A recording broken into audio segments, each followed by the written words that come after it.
Freed from the trap of death, fifth Sunday of Lent, year C. Today's gospel passage from the Gospel of John, explains Brant Petrie, describes a group of scribes and Pharisees who are trying to trap Jesus so that no matter how Jesus acts or what Jesus says, the scribes and Pharisees then can accuse and denounce him. The scribes and Pharisees set their trap by bringing an adulteress before Jesus. Forcing the adulteress to stand before them, they asked Jesus if the woman should be stoned, since according to the book of Leviticus, a man and a woman caught in the act of adultery are both to be stoned to death. If Jesus responds by saying that the woman should not be stoned to death, then the scribes and the Pharisees will accuse Jesus of breaking the Jewish law, Mosaic law. If, though, Jesus responds by saying that the woman should be stoned to death, then the scribes and the Pharisees will accuse Jesus of breaking Roman law, which does not allow the Jewish people to execute criminals. At the time of Jesus, only the Romans could execute criminal offenders. So if Jesus accuses her, or Jesus tells the scribes and Pharisees to stone her, he will get in trouble with Roman law, which forbids capital punishment. And if Jesus tells them not to stone them, he'll get in trouble with Mosaic law.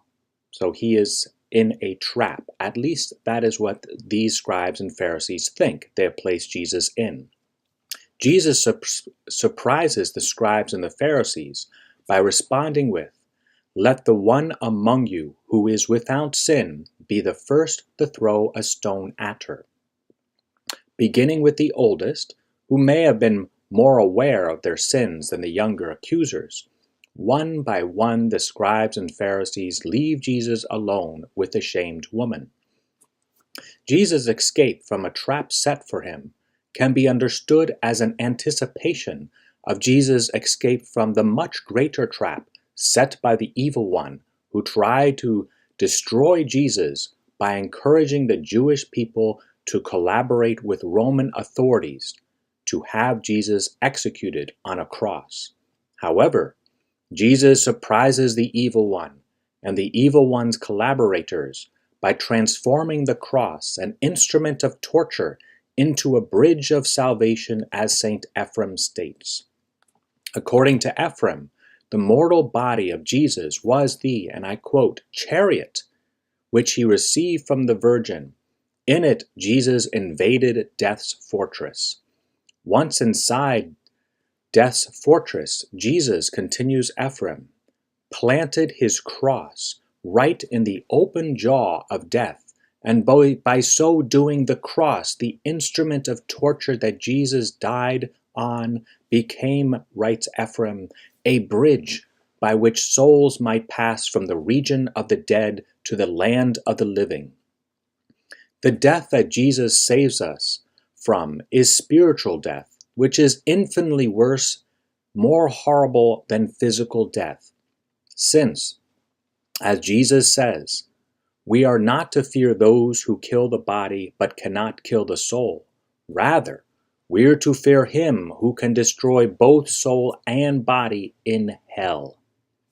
Recently, as reported by the Jesuit Father Thomas Rees, the Holy Father Pope Francis explained hell by describing a very proud, envious angel who refused to rejoice in God's perfection, but instead became deeply sad, since this proud angel wanted to be God, wanted to replace God and God's perfection, rather than to rejoice with God, together with all the other angels in the heavenly court.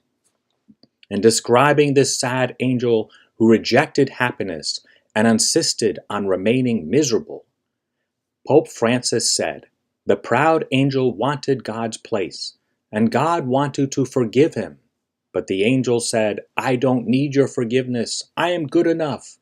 This is hell," asserted Pope Francis. "It is telling God, 'You take care of yourself because I'll take care of myself.' They don't send you to hell. You go there because you choose to be there. Hell is wanting to be distant from God because I do not want God's love. This is hell. In a week, we will enter into the holiest week of the year, the week before Easter week known as Holy Week. During Holy Week, may we ask Jesus to help us. Let go of our envy and let go of the sadness that results from envy. And then in freedom, rejoice in God, rejoice with others as we appreciate the tremendous goodness so evident in the world and others that does not belong to us, that should not make us be a cause for sadness, but a cause for rejoicing. And rejoicing because all has been created for the greater glory of God. God bless.